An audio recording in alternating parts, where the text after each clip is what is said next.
একদিন আব্দুল কাদের জিলানী রহমতুল্লাহ আলাইহি রাস্তা দিয়ে হাঁটছিলেন। হঠাৎ এক কুকুর তার সামনে দাঁড়িয়ে বলল, হে আব্দুল কাদের, বলো তো তুমি আল্লাহর কাছে বেশি দামি না আমি? তিনি একটু চিন্তায় পড়ে গেলেন। ভাবলেন, যদি বলি আমি দামি তাহলে অহংকার হয়, আবার যদি বলি কুকুর তাই দামি তাহলে আল্লাহর বাণীর বিরুদ্ধে বলা হয়। কারণ আল্লাহ বলেছেন, আমি মানুষকে সম্মানিত করে সৃষ্টি করেছি।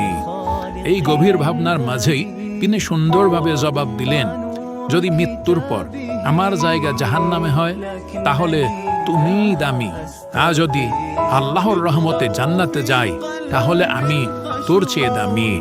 উপদেশ, নিজেকে বড় মনে করো না আর কাউকে ছোট ভাবো না।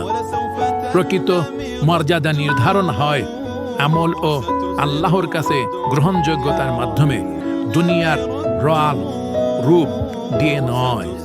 হ্যাঁ বন্ধুরা, এরকম আরো ভিডিও পেতে চ্যানেলটি সাবস্ক্রাইব করে সাথে থাকুন।